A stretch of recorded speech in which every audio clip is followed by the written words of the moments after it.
Viva Voz, com Vera Magalhães.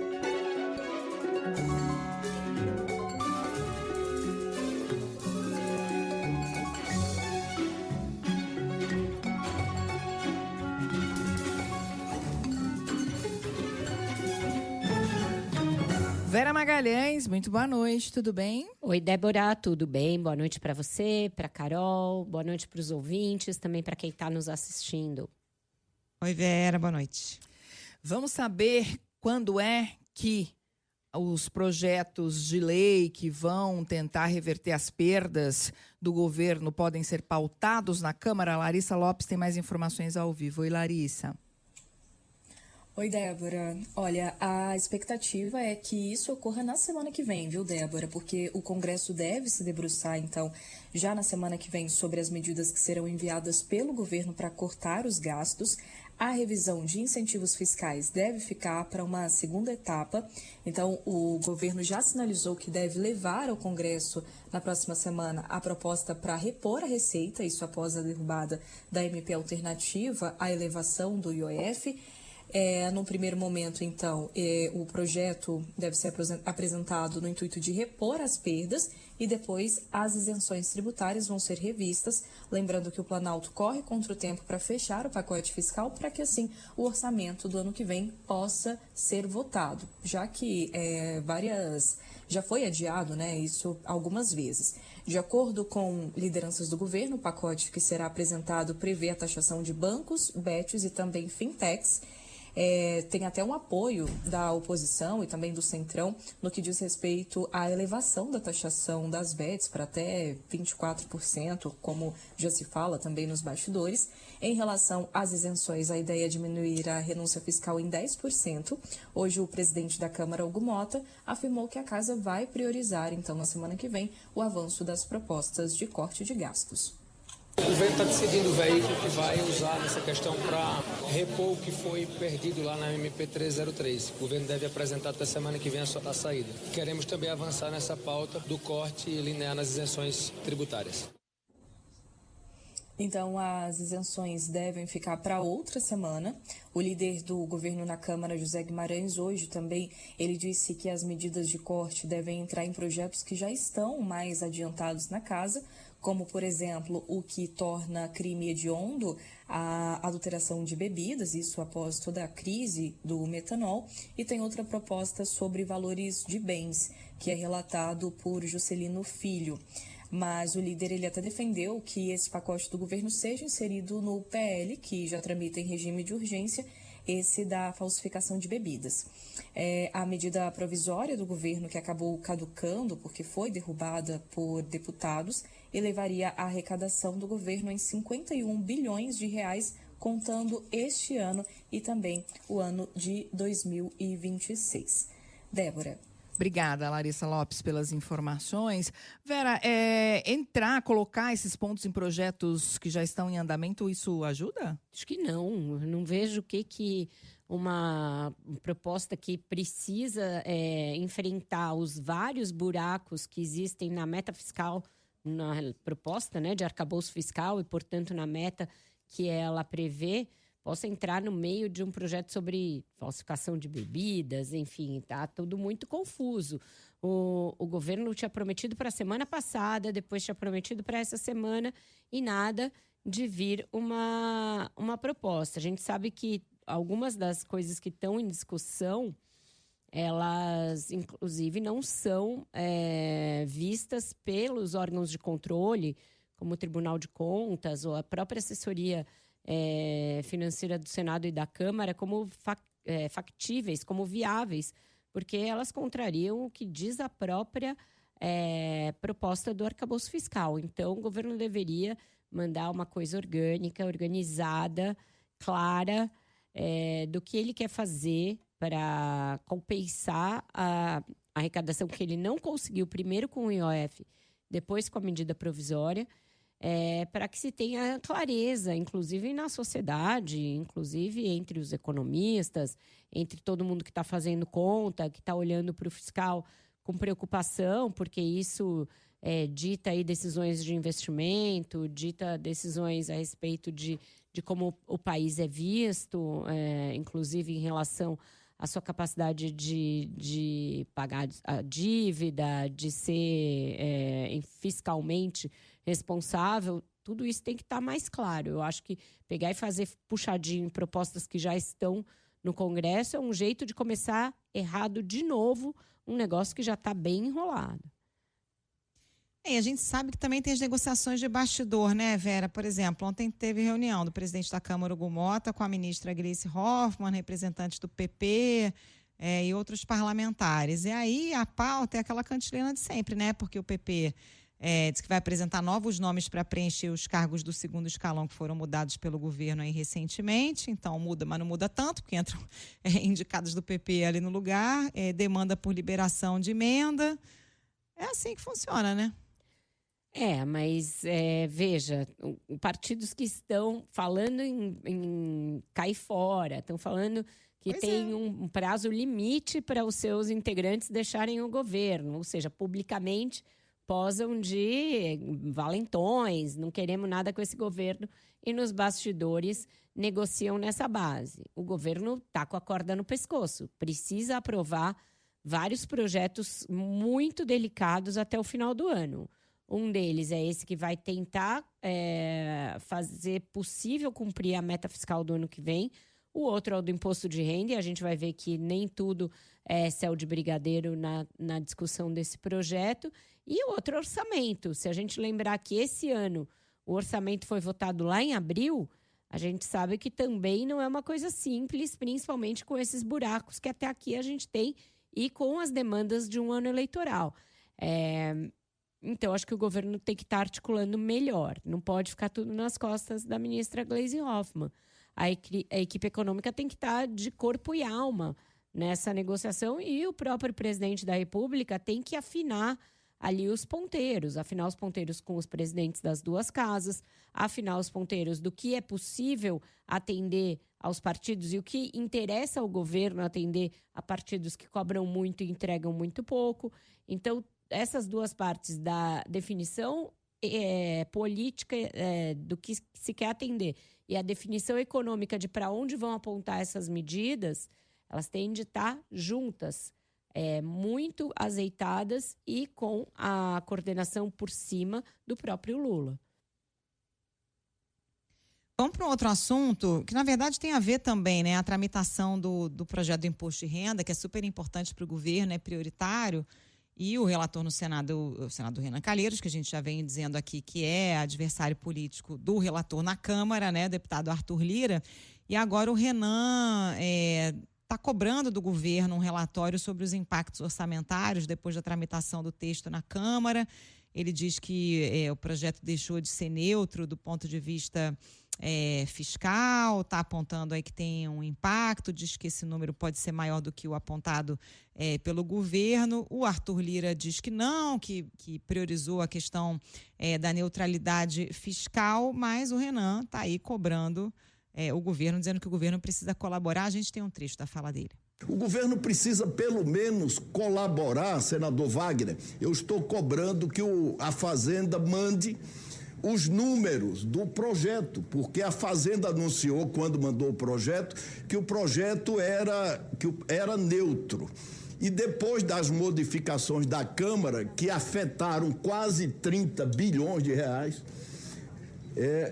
a Fazenda continua a dizer que o projeto continua neutro. E eles ficaram de mandar os cálculos, os números. Até agora não mandaram. E isso é fundamental, porque eu hoje estou fazendo a 4ª reunião e a partir de hoje eu vou me dedicar ao relatório, mas eu preciso das informações. Então o governo faz uma coisa com a mão e tira com a outra mão. Bom, falar aí do Renan durante a sessão da Comissão de Assuntos Econômicos no Senado. O líder do governo, o senador Jacques Wagner, estava presente, disse que vai cobrar do governo essas informações solicitadas aí pelo Renan. O senador Renan Calheiros reafirmou a vontade de que o texto não volte à Câmara, né? Porque se tiver uma mudança substancial no Senado, tem que voltar para a Câmara. Não é de interesse para o governo, porque aí atrasa ainda mais a aprovação do projeto.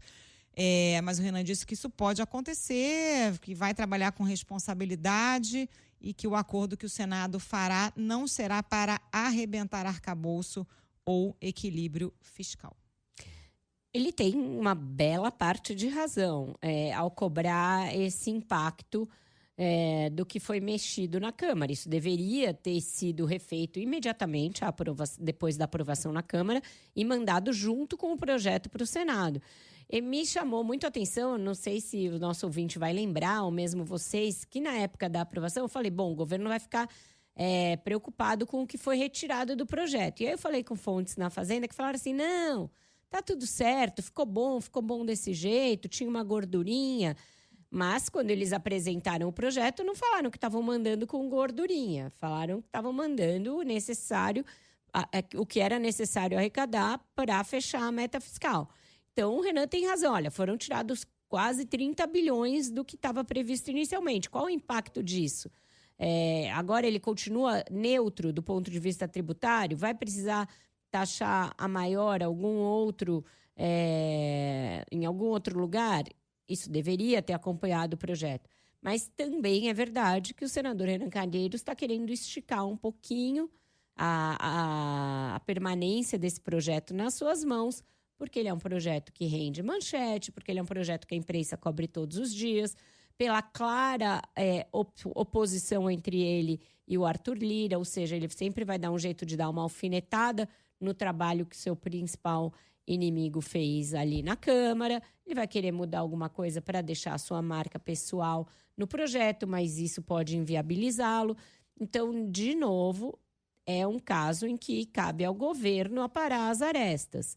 Entre eles não vão aparar. São adversários históricos no mesmo território e isso vai ter reflexos óbvios no ano que vem, porque o deputado Arthur Lira quer ser senador, vai ser candidato ao Senado. Vai ser uma disputa encarniçada ali entre os Calheiros e o Lira para ver quem tem o maior domínio no Estado. Então, o governo tem de entrar nessa disputa, sob pena dele próprio governo ver o seu principal projeto ficar ali refém de uma guerra regional, de uma guerra lagoana.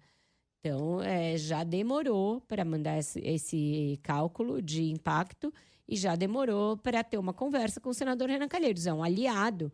Tem de chegar para ele e dizer, olha, eu entendo as suas consternações, entendo isso que você está apontando, mas você é aliado e esse projeto é importante para todo mundo. O fato de você ser o relator no Senado já vai deixar a sua marca no projeto. Então, vamos tentar racionalizar a discussão e fazê-la o mais rápido possível. Esse é o papel de uma articulação política e de uma articulação do Ministério da Fazenda, que também parece estar deixando a coisa correr muito frouxa nesse que é o principal cartão de visitas da gestão Lula 3. Porque por mais que o Renan estique a corda e o Senado acabe aprovando isso ali no prazo final, para o governo é muito ruim essa demora. Hoje é 23 de outubro já. Exatamente. O projeto já está na Câmara desde o primeiro semestre, demorou um tempão lá. O Senado sempre reclama disso, né? Que ficam meses e meses todos os projetos na Câmara e chegam no Senado para eles terem de olhar, dar um tapinha e aprovar. E eles não gostam disso. Apesar de serem casa revisora, eles não querem apenas ficar com o papel de carimbador daquilo que sai da Câmara. Ainda mais num caso como esse, em que tem dois adversários diretos envolvidos na relatoria. Mas para o governo a coisa está ficando ruim e periga não aprovar. Se começar uma discussão do orçamento, discussão desses outros projetos para cumprir a meta fiscal, vai ficar tudo embolado. E é tudo matéria econômica, matéria chata, matéria que a oposição tem interesse em fustigar o governo. Então, não deveriam querer deixar tudo para o mesmo momento, e esse momento sendo a reta finalíssima do ano pré-eleitoral, né?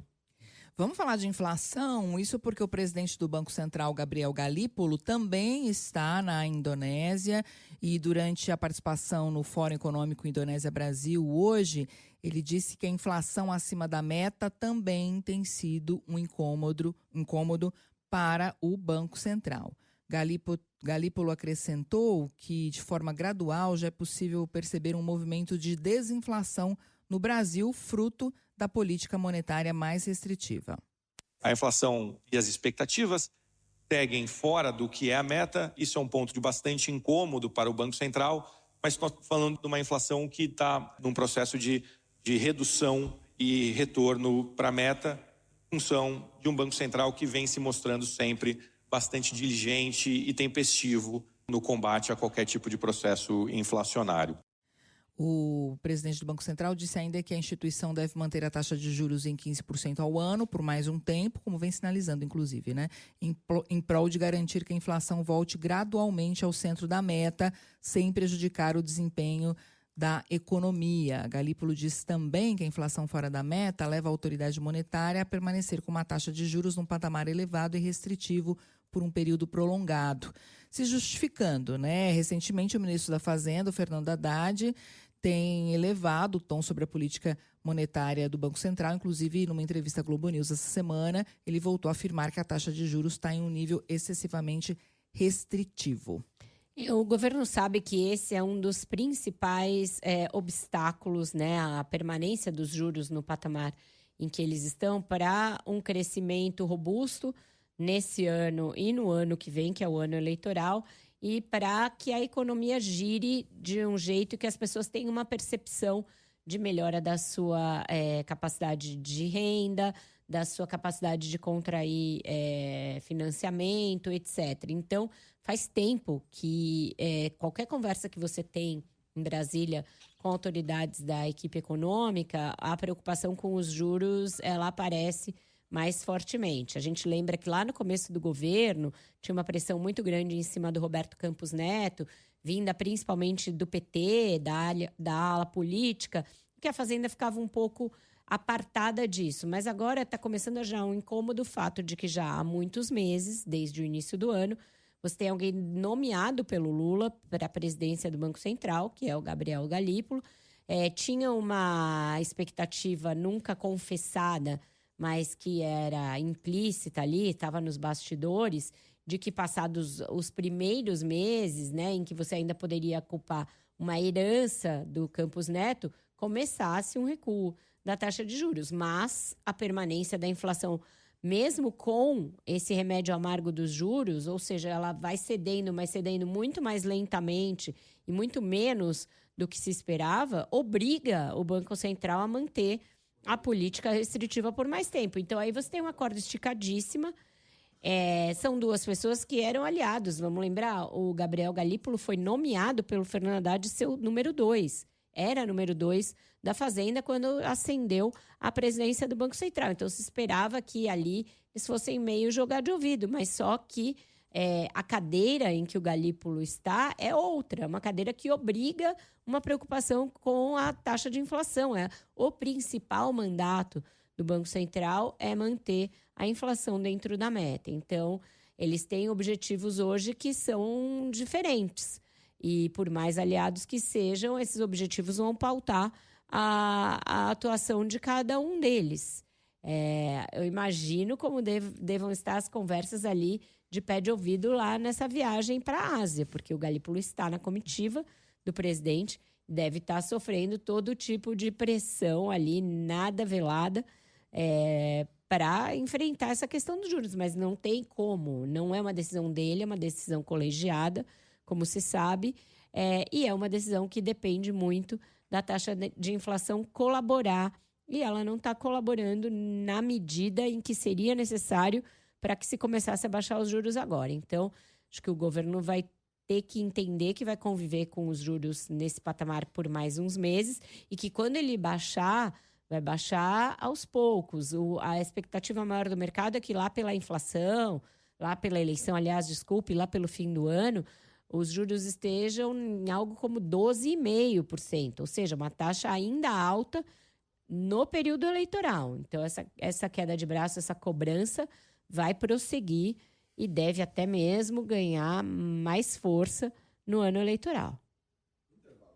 A gente faz agora o intervalo, na sequência você fica com o Repórter CBN e depois a gente volta com mais Viva Voz, mais análises de Vera Magalhães. Fica por aí. Viva Voz de volta e Ana Carolina Tomé tem mais informações sobre declarações dadas hoje pelo presidente Lula, que voltou a defender alternativas ao dólar, não é, Ana? Por às vésperas do encontro com Trump, o presidente Lula elevou o tom, criticou o protecionismo e voltou a defender o comércio entre países com moedas próprias, sem depender do dólar. Com relação mais turbulenta com os Estados Unidos nos últimos meses, Lula vinha adotando mais cautela em meio à tentativa do governo de pôr fim ao tarifaço contra produtos brasileiros. Mas, nesta quinta-feira, durante a assinatura de acordos comerciais com a Indonésia, Lula voltou a defender o multilateralismo e a democracia comercial. Indonésia e Brasil não querem uma segunda guerra fria. Nós queremos comércio livre e, mais ainda, tanto a Indonésia quanto o Brasil têm interesse em discutir a possibilidade de comercialização entre nós dois ser com as nossas moedas. Essa é uma coisa que nós precisamos mudar. O século XXI exige que tenhamos coragem que não tivemos no século XX. Exige que a gente mude alguma forma de agirmos comercialmente para não ficarmos dependentes de ninguém.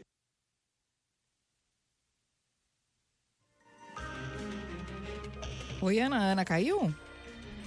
Não, Débora, e olha, pela primeira vez, Lula confirmou que vai tentar a reeleição em 2026. Nos últimos meses, ele dizia que dependeria da condição de saúde, mas agora confirmou que tentará um quarto mandato. Há poucos dias da COP30, o presidente disse que é possível conciliar desenvolvimento com a defesa do meio ambiente. Débora. Obrigada, Ana Carolina Tomé, pelas informações. Acho que tivemos apenas um delay aí, logo depois da fala do presidente Lula. Bom, de qualquer forma, Lula tratou num ponto bem sensível aí, né, Vera? Pelo menos para os Estados Unidos e às vésperas de um possível encontro. Pode ser uma casca de banana? Pois é, se empolgou, né? Se empolgou um pouco. Eu acho que a prudência mandaria não tocar em temas sensíveis antes da conversa, porque a conversa já vai ter muita coisa difícil de abordar, já tem o tarifaço, tem essa ideia que é já conhecida, que o Trump considera que instâncias como G20 e outras são instâncias anti-americanas e, portanto, ele é contra o seu fortalecimento, contra até a sua existência. E essa pregação aí contra o dólar não ajuda a abrir os caminhos e a facilitar a química numa conversa que está marcada para daqui a pouquíssimos dias. Então, não entendi por que o presidente abordou isso logo assim, de cara, logo no início da viagem. Poderia ter evitado esse assunto, poderia ter esperado um pouquinho mais. O presidente está no modo eleitoral, a gente tem discutido isso, essa coisa sobre as eleições se insere nisso, ele está montando ali o time e o discurso para o palanque de 2026. Essa questão do meio ambiente que ele fala no final agora tem a ver com o assunto da semana, né? O fato de o Brasil ter autorizado, o IBAMA ter autorizado a prospecção exploratória ali na foz do Amazonas. Então, essa ideia que o Lula vai tentar defender, inclusive na COP, de que desenvolvimento econômico e soberania nacional não são opositores a uma defesa do meio ambiente, a uma luta contra as mudanças climáticas, etc. Então, está começando a encaixar um discurso que deve ganhar aí força nas próximas semanas com a proximidade da COP30 e o fato de que o presidente vai ter de recepcionar as delegações, vai ser cobrado por essa questão. Ontem mesmo, as entidades concretizaram aquele anúncio que já haviam feito de entrar na justiça contra a autorização para a prospecção lá na Foz do Amazonas. Então, é um assunto que o governo vai ter de continuar respondendo. A ministra Marina Silva também fez uma fala toda controlada ontem, num órgão do governo. O presidente Lula agora faz essa fala meio de lado, mas é um assunto que ainda vai continuar na pauta por bastante tempo. Gente, tem toda essa expectativa pela possível reunião do Lula com o Trump, né, no fim de semana. E tivemos de um lado o Lula falando sobre, defendendo que os países não dependam do dólar. Aí de outro, só para ver o clima dessa reunião, o Trump falou há pouco com jornalistas que deve realizar ações militares em terra contra os cartéis. Aspas aqui do Trump. Não acho que vamos necessariamente pedir uma declaração de guerra. Acho que vamos apenas matar as pessoas que estão trazendo drogas para o nosso país, certo? Vamos matá-las. Aspas do Trump. E aí já aproveito para fazer um gancho, porque o senador Flávio Bolsonaro, diante dessas notícias de bombardeios americanos ali na região do Pacífico, fez um post nas redes sociais dizendo que estava com inveja e sugerindo que os Estados Unidos atacassem barcos aqui também na costa brasileira. É isso, Leonardo Rezende? Boa noite. Exatamente, Carol. Boa noite a você, a Débora, a Vera e também aos ouvintes. E nesse post nas redes sociais ele fala que esses barcos estariam inundando o Brasil com drogas a partir da entrada deles aqui na costa do Rio de Janeiro. Essa afirmação foi publicada no perfil do senador Flávio Bolsonaro no X, republicando um vídeo do secretário de Guerra norte-americano Pete Hegseth, em que mostra um bombardeio a uma embarcação no Pacífico nesta quarta-feira, próximo ali a países do Caribe e América do Sul. Segundo a inteligência americana, esse barco estava envolvido no contrabando de drogas ilícitas. 3 pessoas morreram nesse bombardeio. Abrindo aspas aqui para esse post do Flávio Bolsonaro nas redes sociais, ele escreveu: que inveja, ouvi dizer que há barcos como este aqui no Rio de Janeiro, na Baía de Guanabara, inundando o Brasil com drogas. Você não gostaria de passar alguns meses aqui nos ajudando a combater essas organizações terroristas? Fecha aspas para o senador Flávio Bolsonaro. A gente lembra que, além de ser senador eleito aqui pelo Rio de Janeiro, Flávio Bolsonaro também ocupa a presidência da Comissão de Segurança Pública do Senado. Ele foi eleito em fevereiro e ficará no cargo por 2 anos. Só contextualizando também esse bombardeio feito pelo governo norte-americano, esse foi o segundo ataque em águas internacionais em menos de 48 horas no Pacífico. Na terça-feira, outro barco foi bombardeado, deixando 2 mortos. O ataque aconteceu perto da Colômbia, mas também em águas internacionais, segundo a própria imprensa norte-americana. Essa iniciativa faz parte desse discurso, do presidente norte-americano Donald Trump contra principalmente Venezuela e Colômbia. Trump já acusou os presidentes venezuelano Nicolás Maduro e colombiano Gustavo Petro de envolvimento com narcotraficantes e bombardeando esses supostos barcos que estariam traficando drogas para os Estados Unidos. Carol, Vera e Débora. Obrigada, Leonardo. Aí fico pensando, Vera, qual o cálculo político da família Bolsonaro em dar uma declaração como essa? Porque assim, já foi desastroso para eles o efeito do tarifaço, das sanções às autoridades brasileiras, e agora o senador da República defendendo que os Estados Unidos bombardeiem embarcações na costa brasileira. Exatamente, é uma loucura. Ele é presidente da Comissão de Segurança Pública do Senado.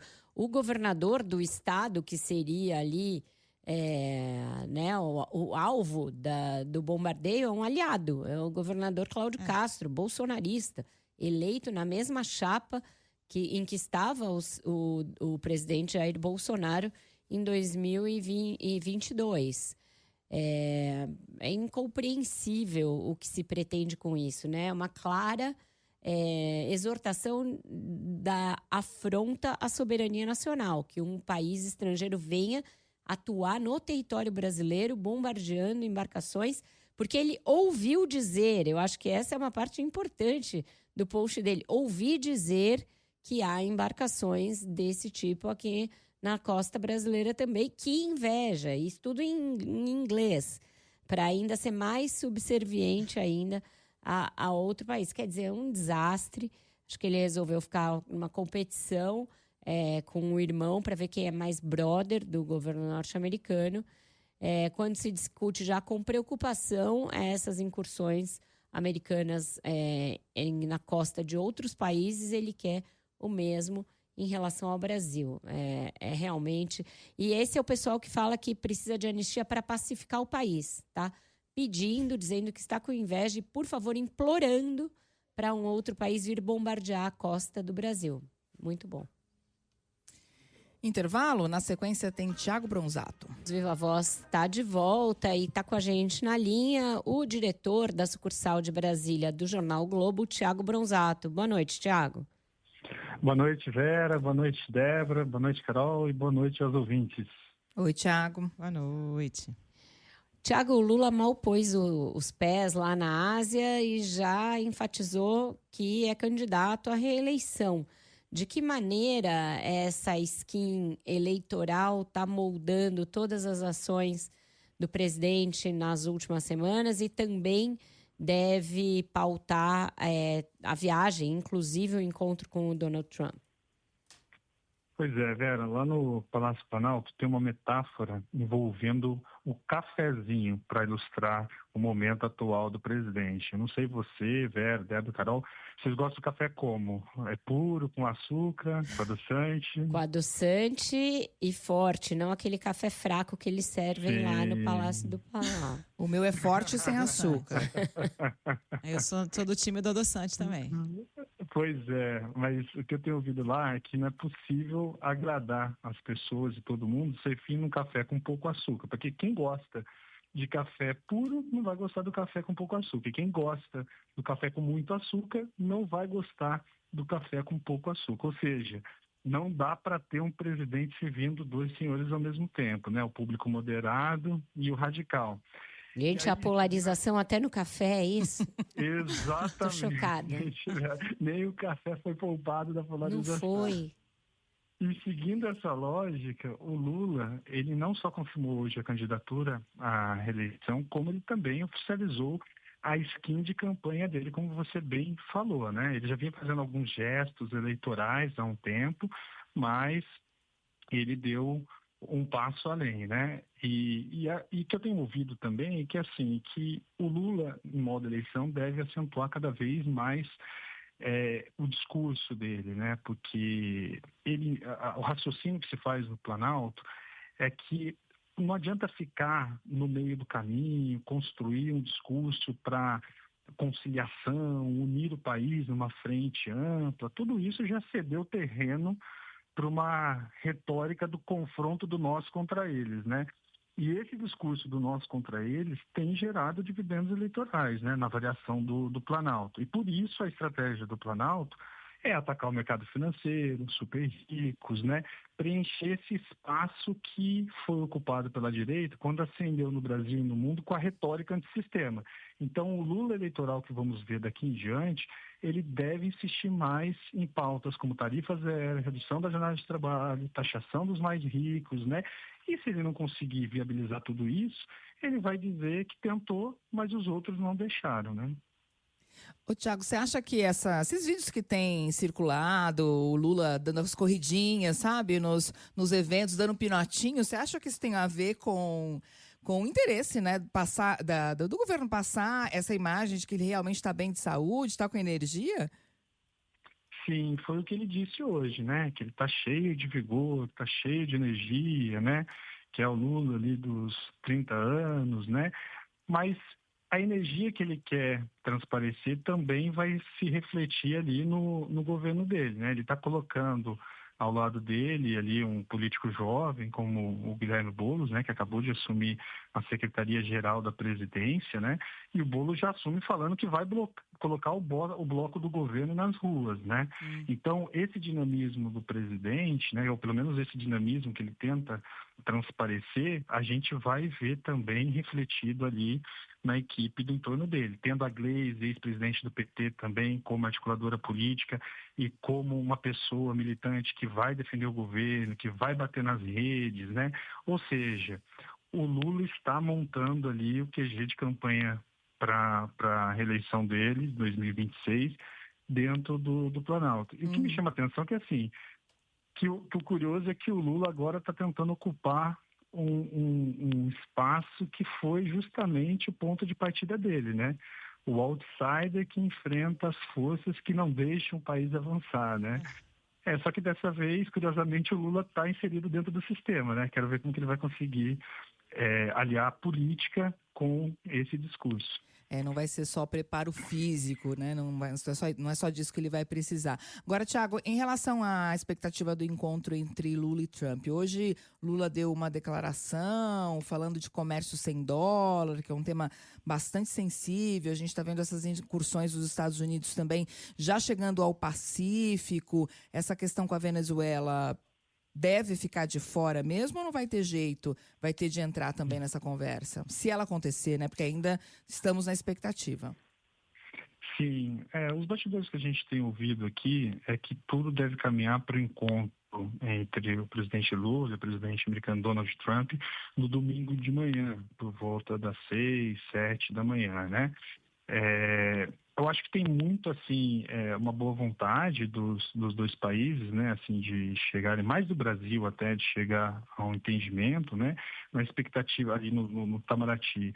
A expectativa é que possa realmente restabelecer a relação bilateral que foi estremecida, né, desde o tarifaço imposto pelo Trump sobre os produtos brasileiros, né, mas certamente, além da revogação do tarifaço, o encontro deve também abordar questões geopolíticas sensíveis, né. Hoje a gente viu o Trump dizendo que os Estados Unidos devem realizar ações por terra contra os cartéis venezuelanos muito em breve, né? Então, esse tema da Venezuela deve ser incontornável nesse encontro do Lula com o Trump. Eu soube que quando Lula e Trump se falaram, né, na chamada ali por videoconferência, o Lula brincou com ele falando assim, olha, eu não tenho inimigos. O Trump falou, eu tenho inimigos. Então, acho que o Lula vai ter um desafio de mostrar que a Venezuela não precisa ser um inimigo para ele e que o Brasil pode ser uma zona de paz na América Latina. E o senador Flávio Bolsonaro está querendo bombardeio aqui na Baía de Guanabara, hein, Bronzato? Falando em guerra, né? Falando em guerra, o senador Flávio Bolsonaro, hoje ele fez ali um comentário, né? Ao republicar uma postagem do secretário de Guerra dos Estados Unidos sobre um bombardeio ali num barco que supostamente transportava drogas no Oceano Pacífico. Ele falou que estava com inveja, né? E falou assim, olha, eu ouvi dizer que há barcos como este no Rio de Janeiro, na Baía de Guanabara, né? E perguntou se ele não queria passar alguns meses lá ajudando a combater essas organizações terroristas. O mais curioso é que o senador Flávio Bolsonaro, ele é presidente da Comissão de Segurança Pública do Senado, né? E ao invés de propor soluções concretas para o tráfico, o crime organizado do Estado que o elegeu, ele apelou por uma lacração digital e por uma intervenção militar no Rio de Janeiro, né? E também é curioso que ele faz parte do mesmo grupo político que vem defendendo a independência do Brasil contra interferências estrangeiras, né? E veja que é no estado que é governado por um aliado, né, supostamente. Que Exatamente. Imagina o Cláudio Castro sendo bombardeado, o governador do Rio, Cláudio Castro sendo bombardeado a pedido do aliado dele, Flávio Bolsonaro, né? Virou piada pronta aí nas redes. E nesse caso, ninguém nem fala, minha fala foi tirada de contexto. É isso aí mesmo, eles querem, é isso aí mesmo. Exatamente. Mas, como eu também ouvi no Palácio Planalto hoje, né, a família Bolsonaro tem sido a camisa 10 do governo Lula, né? Eles têm mais ajudado o governo do que atrapalhado, né? Pois é, resta saber onde esse centro que parece que ninguém quer vai parar, né, Thiago? Porque o Lula resolveu falar para os seus, para os convertidos, e uma ala um pouco ampliada, digamos que vai ser beneficiada pelo IR, pelos projetos sociais. O bolsonarismo resolveu radicalizar e falar para os seus, falar em anistia e deixar a pauta do centro ali um pouco também em stand-by. Tem uma parcela do eleitorado que até aqui está órfã, né?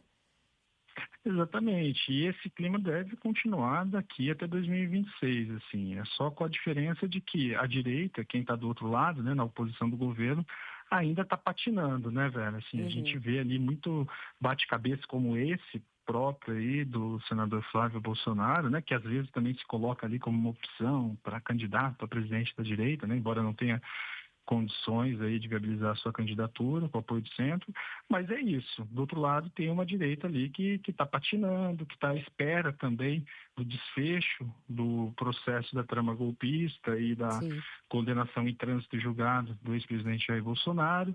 E aí, para o governo, fica fácil também rivalizar, se colocar do outro lado, porque fica um desequilíbrio de forças, assim, pelo menos na retórica política. Exatamente. Esse foi o Thiago Bronzato, diretor da sucursal de Brasília do Globo, com a gente aqui em edição extraordinária. Logo, logo, quem sabe, em caráter definitivo. Vamos ver se a gente compra o seu passe, Thiago. Obrigada. Então, obrigado, Vera. Obrigado, Débora. Obrigado, Carol. E boa noite aos ouvintes. Boa Tchau, noite. boa Até noite. semana que vem. E a gente tem tempo para mais um assunto ainda, gente, falar aí de emendas. A Ana Carolina Tomé está de volta para detalhar a determinação do ministro Flávio Dino em relação às emendas de estados e municípios, né, Ana?